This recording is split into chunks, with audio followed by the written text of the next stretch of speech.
हाँ सर।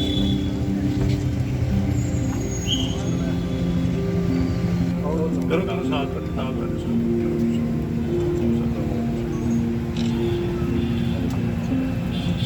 कर दो जी।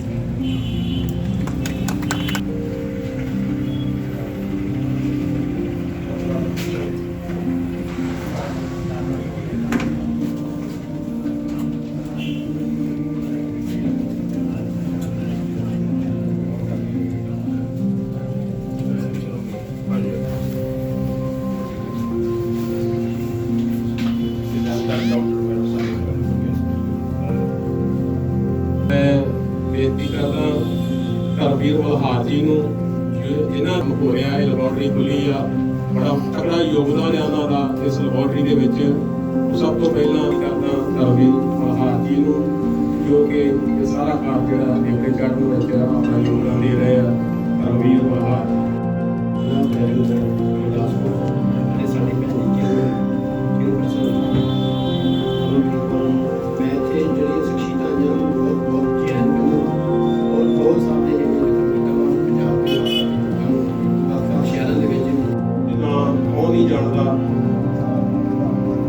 पंजाब भी राज्यों में भी विदेशों के भी इस नाम के सरबत का भला चाहिए।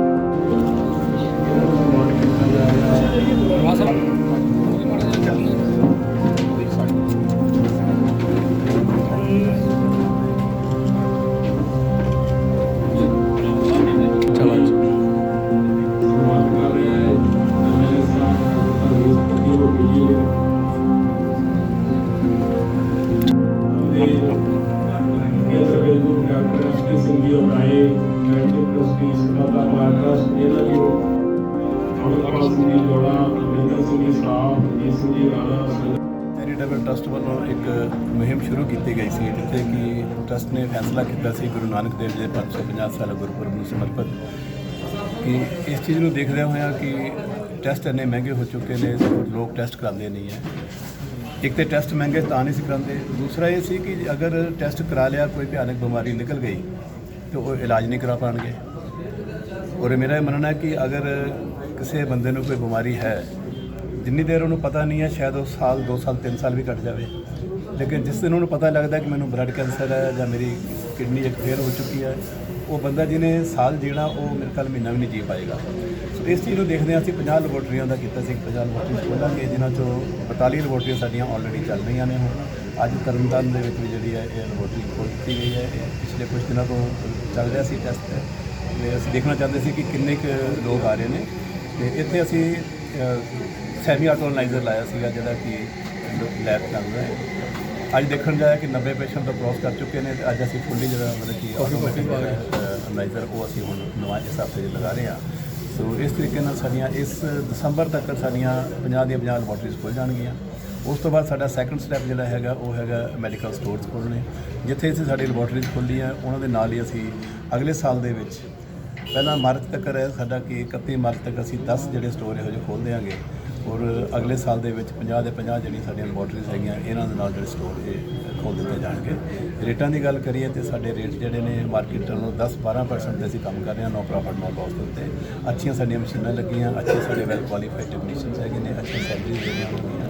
ਔਰ ਦੂਸਰਾ ਜਿਹੜਾ ਸਿਰਾ ਜਾਂਦਾ ਹੈਗਾ ਉਹ ਸਾਡੀਆਂ ਟੀਮਾਂ ਦੇ ਉੱਤੇ ਜਾਂਦਾ ਹੈ। ਸਾਡੀ ਡਿਸਟ੍ਰਿਕਟ ਟੀਮ ਜਿਹੜੀ ਹੈ ਉਹ ਕਿੰਨਾ ਕੰਮ ਕਰ ਰਹੀ ਹੈ, ਸੋ ਉਹਨਾਂ ਦੀ ਮਿਹਨਤ ਤੇ ਡਿਪੈਂਡ ਕਰਦਾ ਹੈ। ਸੋ ਇਹ ਜਿਹੜੀ ਤਰਨਤਾਰਨ ਦੀ ਮੈਂ ਇੱਥੇ ਮੈਨੂੰ ਇਸ ਕਹਿੰਦੇ ਬੜੀ ਖੁਸ਼ੀ ਹੁੰਦੀ ਹੈ ਕਿ ਸਾਡੀਆਂ ਜਿੰਨੀਆਂ ਵੀ ਲੈਬੋਰਟਰੀਜ਼ ਖੁੱਲੀਆਂ ਨੇ ਉਹਨਾਂ 'ਚੋਂ ਸਭ ਤੋਂ ਜਿਹੜੀ ਜਿਹਨੇ ਤੇਜ਼ੀ ਨਾਲ ਜਿਹਨੇ ਫੜਿਆ ਉਹ ਸਾਡੀ ਤਰਨਤਾਰਨ ਦੀ ਜਿਹੜੀ ਹੈਗੀ ਆ ਕਿ ਕੁਝ ਦਿਨਾਂ ਦੇ ਵਿੱਚ ਹੀ ਜਿਹੜਾ ਇਹ 90 ਜਾਂ 100 ਮਰੀਜ਼ ਨੂੰ ਟੱਚ ਕਰ ਗਈ ਹੈ। ਸਰ ਜੇ ਕੋਈ ਗਰੀਬ ਬੰਦਾ ਜਿਹਦੇ ਕੋਲ ਬਿਲਕੁਲ ਪੈਸਾ ਨਹੀਂ ਹੋਵੇਗਾ ਪਰ ਉਹਨੂੰ ਟੈਸਟ ਕਰਾਉਣ ਦੀ ਵੀ ਜ਼ਰੂਰਤ ਪੈ ਜਾਂਦੀ ਤਾਂ ਕੀ ਸਾਰੋਂ ਦੀ ਹੈਲਪ ਹੋਵੇ?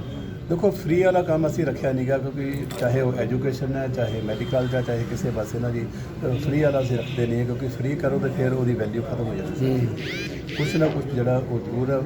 देखो वैसे भी देखा जाए जो साढ़े टैसट है ना 30-32 टैसट साढ़े यहो ਜਿਹੇ ने जिन्होंने सिर्फ 10 रुपये 15 रुपये या 20 रुपये ने इन्ना पैसा कोई भी दे सकता है।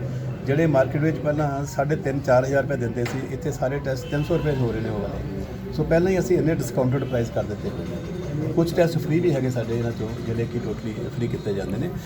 मैं दसना चाहांगा कि इतने असीं जिसले शुरू की सी लैबोरेटरी तो असीं कुछ टैसट जोड़े सी ਕੋਈ ਤਕਰੀਬਨ 30-35% ਟੈਸਟ ਅਸੀਂ ਫ੍ਰੀ ਕੀਤੇ ਸੀ ਤੇ ਲੋਕਾਂ ਨੇ ਫਿਰ ਮਜ਼ਾਕ ਬਣਾ ਲਿਆ। ਉਹ ਆਉਂਦੇ ਸੀ ਵੀ ਠੀਕ ਹੈ ਜਿਹੜੇ ਫ੍ਰੀ ਵਾਲੇ ਟੈਸਟ ਉਹ ਕਰ ਦਿਓ ਜੀ ਤੇ ਬਾਕੀ ਕੋਈ ਆਉਂਦਾ ਨਹੀਂ ਸੀ। ਉਹ ਇੱਕ ਨਾ ਇਸ ਤਰ੍ਹਾਂ ਦਾ ਮਜ਼ਾਕ ਜਿਹਾ ਬਣ ਗਿਆ ਸੀ। ਇਸ ਕਰਕੇ ਅਸੀਂ ਜਿਹੜੇ ਕੁਛ ਨਾ ਕੁਛ ਮਿਨੀਮਮ ਚਾਰਜ ਜਿਹੜੇ ਅਸੀਂ ਭਾਵੇਂ 10 ਰੁਪਏ ਚਾਹੇ 20 ਰੁਪਏ ਜਿਹੜੇ ਉਹ ਸ਼ੁਰੂ ਕੀਤੇ। ਡਾਕਟਰ ਸਾਹਿਬ ਦੀ ਗੱਲ ਡਾਕਟਰ ਸਾਹਿਬ ਦੀ ਗੱਲ ਫਰੀ ਖੋਲੀ ਗਈ ਆ ਵੱਲੋਂ ਕੀ ਕਹਿਣਾ ਚਾਹੋਗੇ? ਹਾਂਜੀ ਲੈਬੋਰਟਰੀ ਬਹੁਤ ਅੱਛੀ ਹੈ ਜੀ, one of the finest laboratory in our area ਔਰ ਇਹੋ ਜਿਹੀ ਲੈਬ ਦੇ ਨਾਲ ਮੈਂ ਕਹਿੰਦਾ ਵੀ ਬਹੁਤ ਸਾਰੀਆਂ ਜਿਹੜੀਆਂ ਜਾਨਾਂ ਸਾਡੀਆਂ ਬਚ ਸਕਣਗੀਆਂ। ਜਿਹੜੇ ਉਹ ਇਨਸਾਨ ਜਿਹੜੇ ਕਿ ਬਹੁਤ ਗਰੀਬ ਨੇ ਟੈਸਟ ਨਹੀਂ ਕਰਾ ਸਕਦੇ, ਉੱਥੋਂ ਟੈਸਟ ਕਰਾ ਕੇ ਆਪਣਾ ਸਹੀ ਇਲਾਜ ਕਰ ਸਕਣਗੇ। ਅਬਰਾਏ ਸਾਹਿਬ ਕਹਿ ਰਹੇ ਸੀ ਵੀ ਕੋਈ ਜਿਸ ਤਰ੍ਹਾਂ ਕਿ ਬਲੱਡ ਕੈਂਸਰ ਦਾ ਜਦੋਂ ਟੈਸਟ ਹੋ ਜਾਂਦਾ ਵਾ ਔਰ ਉਸ ਤੋਂ ਬਾਅਦ ਟੈਸਟ ਦਾ ਪਤਾ ਲੱਗ ਜਾਏ ਤੇ ਉਹ ਫਿਰ ਬੜਾ ਸ਼ੌਕ ਜਾਂਦਾ, ਕੋਈ ਸ਼ੱਕ ਵਾਲੀ ਗੱਲ ਨਹੀਂ। ਪਰ ਮੈਂ ਸਮਝਦਾ ਵੀ ਉਹਦੇ ਨਾਲ ਨਾਲ ਉਹਨੂੰ ਇਲਾਜ ਕਰਨ ਦਾ ਵੀ ਮੌਕਾ ਮਿਲ ਜਾਂਦਾ।